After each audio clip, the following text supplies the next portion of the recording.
તો અત્યારે તમે ટેબલ પર જોઈ શકો છો ને ટોટલ 20 થી પણ વધારે વસ્તુઓ છે અને આ બધી જ વસ્તુ આ જગ્યાએ જ પ્રિપેર કરવામાં આવે છે. હવેનો ટ્રેન્ડ રેડી ટુ કુક પર બહુ જ ફોકસ કરે છે, કેમ કે હવે એવું થઈ ગયું છે ને કે બસ 5-10 મિનિટ થોડી ઘણી મહેનત કરીને પછી કિચનમાં રેસીપી બની જાય. રેગ્યુલર ફૂડની સાથે અહીંયા જૈન ફૂડ પર પણ એટલું જ કોન્સન્ટ્રેટ કરવામાં આવ્યું છે. વરાની દાલ, ભાઈ આની ડિમાન્ડ તો બહુ જ હતી. રેડી ટુ કુક પ્રોડક્ટની અંદર કોઈ MSG નથી, કોઈ કલર નાખવામાં નથી આવ્યો, કોઈ પ્રિઝર્વેટિવ નાખવામાં નથી આવ્યું. ખાલી 5 થી 10 જ મિનિટ થાય છે બનતા. અને ભાઈ હવેનો ટ્રેન્ડ એવો થઈ ગયો છે ને કે આ બધી વસ્તુ લોકો આઈડેન્ટિફાય કરે છે એકવાર કે હા આમાં MSG નથી નાખ્યું ને, હા આમાં પ્રિઝર્વેટિવ નથી નાખ્યું ને. તો આ બધી જ વસ્તુ બનતા છે ને 5 થી 6 મિનિટ થાય છે બસ. તેલ પણ તમારા ઘરનું તમે યુઝ કરો, પાણી પણ તમારા ઘરનું તમે યુઝ કરો. સીટીની તૈયારી એટલે વરાની દાળ બી રેડી અને 5 મિનિટમાં રીંગણનું ભરતું પણ રેડી. મેગીની વાત કરીએ તો મેગી પણ એક રેડી ટુ કુક જ છે. હા, મારો એક્સપિરિયન્સ ખરેખર બહુ સારો રહ્યો. સો હેલો, નમસ્તે, સત શ્રી અકાલ, કેમ છો ને welcome back to my channel. ફરીથી સ્વાગત છે એક ધમાકેદાર વિડીયો. હું આવી ગયો છું વાસદમાં અને સત્ય વિજય ગૃહ ઉદ્યોગનું જે ફેક્ટરી છે ને એ જગ્યાએ. રેડી ટુ કુક બધા લોકો પ્રિફર કરે છે, પણ રિક્વાયરમેન્ટ એવી હતી કે જેની અંદર કોઈ MSG ના જોઈએ, કોઈ પ્રિઝર્વેટિવ ના જોઈએ, કોઈ કલર નહીં, એ બધું ના જોઈએ. એટલે નેચરલ વસ્તુ લોકોને ડિમાન્ડેબલ હતી. હા, અને એ અમે માર્કેટમાં લઈને આવ્યા હતા.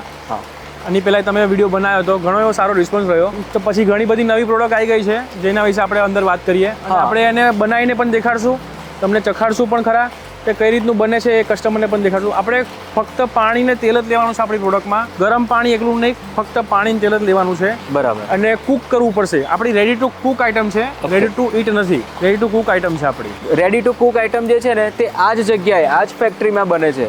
ઓલ ઓવર ઇન્ડિયા માટે ફ્રી ડિલિવરી કરી આપશું. MRP પર જ, તે કોઈ કુરિયર ચાર્જ એક્સ્ટ્રા નહીં. હા, અને આઉટ ઓફ ઇન્ડિયા માટે હશે તો જો કુરિયર ચાર્જ થશે તો પાર્ટીને આપવો પડશે. બરાબર. એ ડાયરેક્ટ કુરિયર વાળાને આપી દેવાનું રહેશે. અને કરી આપશું ખરા અહીંથી અમે કુરિયર. ઓકે, એટલે all over the world courier facility તમને મળી જશે. એટલે એ પ્રોડક્ટ તમે જે મંગાવશો ને એ ડાયરેક્ટ ફેક્ટરી પરથી મંગાવશો. બીજું એ કહેજો કે સત્ય વિજય ગૃહ ઉદ્યોગ છે એ કેટલા વર્ષ જૂનું છે? સત્ય વિજય ગૃહ ઉદ્યોગનું એસ્ટાબ્લિશ થયું 2007માં. મારા ફાધરે 35 વર્ષ રેસ્ટોરન્ટ ચલાવી. ઓકે. પછી રેસ્ટોરન્ટ લાઇનમાંથી એ ફેક્ટરી પર આવ્યા અને મારા મમ્મી અને મારા ફાધરે બંને રેસ્ટોરન્ટથી લઈને અહીં સુધીની સફર જોડે જ રહ્યા છે. શરૂઆત એક ચટણીથી ચાલુ કર્યું હતું, જે તુફાની ગાર્લિક લસણની ચટણી છે અમારી. બધા લોકોને ખબર. હા, બધા લોકોને ખબર છે. સત્ય વિજય લસણની ચટણીની શરૂઆત ત્યાંથી ચાલુ થઈ છે. અને અત્યારે તો મારી પાસે 55 જેટલી આઈટમ છે. બધી વસ્તુ ગણો તો 55 થી 60 આઈટમ થાય છે. યસ. ધારક તો 50-100 પ્રોડક્ટ પણ ડેવલપ કરી શકે. પણ એનું રીઝન કે ટેસ્ટ પણ મેન્ટેન કરવાનો અને જે વસ્તુ જે ધારો કે સેવ ટમેટા લો તો એની અંદર પ્રોપર તમને સેવ ટમેટાનો ટેસ્ટ આવવો જોઈએ. એ મેઇન વસ્તુ છે. એટલે ડેવલપ કરશું, પણ ધીમે ધીમે ડેવલપ કરશું. બધી વસ્તુ બગાડીને ડેવલપ નથી કરવા માંગતા. એટલે કે જૈન ફૂડમાં અહીંયા ટોટલ 5 વસ્તુ અત્યારે અવેલેબલ છે, જેની અંદર તમે જોઈ શકો છો વરાની દાલ. ભાઈ આની ડિમાન્ડ તો બહુ જ હતી. પછી જે કાજુ મસાલાની સબ્જી કે જે પંજાબીમાં પણ વ્યવસ્થિત એમને ટેસ્ટ મળે એ ધ્યાનમાં રાખીને આ બનાવેલું છે. અને ઘણી બધી વસ્તુઓ છે. વઘારેલો રોટલો છે, પનીર ટિક્કાની સબ્જી છે, સેવ ટામેટાની સબ્જી છે. તો જૈન લોકો માટે અહીંયા અત્યારે 5 ઓપ્શન છે.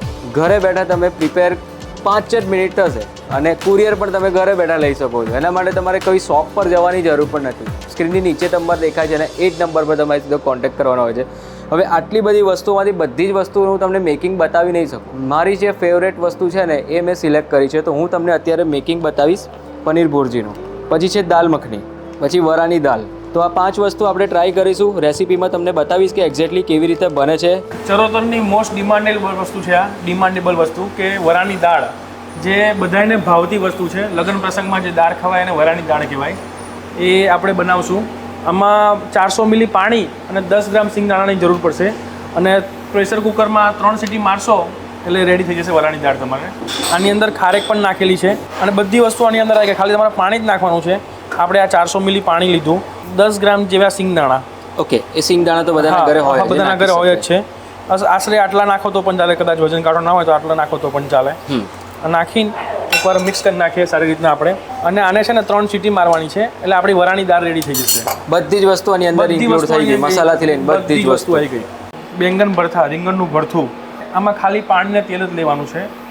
બીજું કશું જ નાખવાનું નથી. આની અંદર બધી વસ્તુ આવી ગઈ. રીંગણ પણ આવી ગયા, ટામેટા, લીલી ડુંગળી, બધી વસ્તુ આની અંદર આવી ગઈ. આ તમે જુઓ, ટામેટાના ટુકડા છે, રીંગણના ટુકડા છે, મસાલા બધા અંદર આવી ગયા. આપણે આ 300 મિલી પાણી આની અંદર નાખીએ ગ્રેવી ફોર્મ કરવા માટે. પેકેટ પર મેન્શન છે, બધું મેન્શન છે. બરાબર છે. એને આપણે મિક્સ કરી દઈએ. આ 50 મિલી તેલ લીધું, પાછળ મેન્શન કરેલું જ છે. તેલ ગરમ થશે એટલે પછી આ જે ગ્રેવી આપણે બનાવી એમાં નાખી દેવાની. હજી આને 5-7 મિનિટ લાગશે બનતા. હવે જે બાકીનું પાણી છે આપણે 200 ml એ ઉમેરવાનું છે. ઓકે, પહેલાં 300 લીધું આપણે ગ્રેવી બનાવવામાં. હા, અને પછી આપણે 200 ml નાખ્યું. હવે આને ખાલી કૂક કરવાનું છે 2 થી 3 મિનિટ. એક રસ થાય ત્યાં સુધી એને ગરમ કરવાનું છે. એટલે આપણું બેંગનનું ભરતું રેડી થઈ જશે. આપણી વરાણી દાળ પણ રેડી થઈ ગઈ છે. બીજી બાજુ 5 મિનિટ થઈ. 5 મિનિટ થાય અને સુગંધ તમે જુઓ ખાલી. એવું લાગે છે કે લગ્નમાં મહારાજ જે દાળ બનાવી હોય ને એ ટાઈમ પર કેવી સુગંધ આવે આજુબાજુ, સેમ એવી સુગંધ આવે સેમ. પરફેક્ટ, જે ઘરે બનતી હોય એટલું જ. ભાઈ આપણું આ શાક બેંગન ભરતા રેડી થઈ ગયું છે. તમે ટેક્સચર જોઈ શકો છો એનું. યસ, ટેક્સચર તો બરાબર, અરોમા બી એવો જ આવે છે, જબરજસ્ત. થોડાક લીલા ધાણા નાખીને ગરમા ગરમ રોટલા સાથે બાજરીના, અસલ કાઠિયાવાડી મોજ કહેવાય આને દેશી ભાષામાં. સુગંધ પણ તમે એકદમ મસ્ત સ્મોકી આવે છે. સ્મોકી. અમે એનો ટેસ્ટ લાવવા માટે ઘણી મહેનત કરી હતી. ભાઈ આ રીંગણનું ભરતું જુઓ, એવું જ લાગે છે કે જસ્ટ હમણાં રીંગણ લાયા, શેક્યા અને પછી ભરતું બનાવ્યું. જીગરભાઈ આપણે હવે નેક્સ્ટ સબ્જી બનાવીશું પનીર ભુરજી. એની અંદર આપણે ટામેટા, પનીર, બધા મસાલા, કેપ્સિકમ પણ એની અંદર છે, તમે જોઈ શકો છો. બરાબર. હવે એને આપણે આ બનાવ્યું તો હમણાં ગ્રેવી બનાવી હતી આપણે ભરથામાં, એવી રીતના સેમ 200 ml પાણી નાખીને ગ્રેવી બનાવશું. ગેસ ચાલુ કરી દઈએ અને તેલ લઈ લઈએ. 50 મિલી બધામાં તેલ લેવાનું છે. મારી પાસે 50 મિલીનું માપ છે. આપણે આને સારી રીતના મિક્સ કરી દઈશું. એમાં હવે આપણે તેલમાં ઉમેરશું. આપણું તેલ ગરમ થઈ ગયું છે 50 મિલી જે રેડી હતું એ. ઓકે, તો હવે લોકોને એવું થાય છે કે આ પેકેટમાંથી કેટલા ગ્રામ જેટલું શાક બનશે? 400 ગ્રામ એપ્રોક્સિમેટ બનશે બધા પેકેટમાંથી. હા, 2 થી 3 જણ આરામથી ખાઈ શકશે. એકલું શાક રોટલી હોય તો 2 જણ ખાઈ શકશે, પણ કોઈક નાનો છોકરો હોય તો અંદર સમાવેશ થઈ જાય એનો. ભાઈ આપણે 100 મિલી જે પાણી બાકી હતું એમાં નાખશું અને સારી રીતના મિક્સ કરીને રસ થાય ત્યાં સુધી એને ગરમ કરશું. અને પણ એક્ઝેક્ટ 5 જ મિનિટ 5 જ મિનિટ થઈ. બરાબર છે. તમે ટેક્સચર જુઓ. આપણે ગેસ બંધ કરી દઈશું. થોડા લીલા ધાણા. વાહ, ટેક્સચર પણ એકદમ પ્રીમિયમ 5 સ્ટાર રેસ્ટોરન્ટનું હોય ને એ રીતનું જ આવે છે. હા, આમાં તેલની ક્વોન્ટિટી આપણે ઓછી વધી થોડી ઘણી કરી શકીએ. કોકને ઓછું નાખવું હોય તો ઓછું નાખી શકે છે. આપણે બનાવશું દાલ તડકા. આમાં તેલ નથી લેવાનું અને ખાલી પાણી નાખીને ગરમ જ કરવાનું છે આને. બાકી બધી વસ્તુ આની અંદર આવી ગઈ. એ દાલ તડકા છે આ, જેની અંદર પાણીની ક્વોન્ટિટી કેટલી મેન્શન કરી? 450 ml પાણી નાખવાનું છે આમાં. ઓકે, મેન્શન કરેલી જ છે. અને સારી રીતના મિક્સ કરી લઈએ આપણે. આપણે જે દાલ તડકા મૂકી હતી ને ગેસ પર એ રેડી થઈ ગઈ છે. તમે આમ જુઓ, એકદમ પ્રોપર દાલ તડકા જેવું ટેક્સચર આવશે. હોટલમાં હોય એવી જ. અને થોડાક સર્વિંગ માટે ધાણા. જીગરભાઈ આપણે બનાવશું હવે દાલ મખની. બરાબર છે. આમાં ખાલી 400 મિલી પાણી લેવાનું છે. બરાબર છે. અને 10 ગ્રામ બટર લેવાનું છે. ઓકે, 10 ગ્રામ બટર. હા, જે પાછળ મેન્શન કરેલું છે.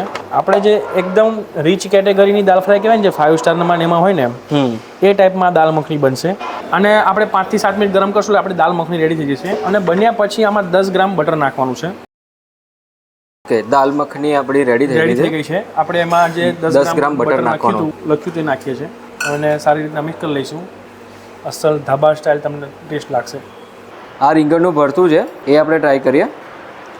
વાહ, અંદર એ વેજીટેબલ્સ પણ એવું લાગે કે હમણાં જ કટ કરીને નાખ્યા છે. એ રીતની ક્રન્ચીનેસ પણ થોડી આવશે. સ્મોકી ફ્લેવર તો 25 થી 30% જેવું આવે છે. ભાઈ ખરેખર આ પ્રોડક્ટ ઘરે ટ્રાય કરવા જેવી છે. અને આ છે પનીર ભુરજી. આટલો જોરદાર એકદમ ક્રીમી ટેસ્ટ અને ઘરે જે રીતે આપણે મસાલા નાખતા એ જ રીતે બનાવીએ છીએ. હા, રેસ્ટોરન્ટ જેવી ફીલ આવશે, પણ એવું પણ લાગશે કે ઘરે બની છે. હોમમેડ. વરાણી દાળ, એમાં સિંગદાણા છે અને ખારેક પણ નાખેલી છે. ઓકે, ખારેક છે, સિંગદાણા છે. સિંગદાણા છે ને તે આપણે નાખ્યા છે ઉપરથી નાખવાના છે આપણે. યસ, લગનમાં જમતા એની યાદ આવશે. તમે દાળ ભાત જોડે ખાવ એટલે તમને મજા જ આવે.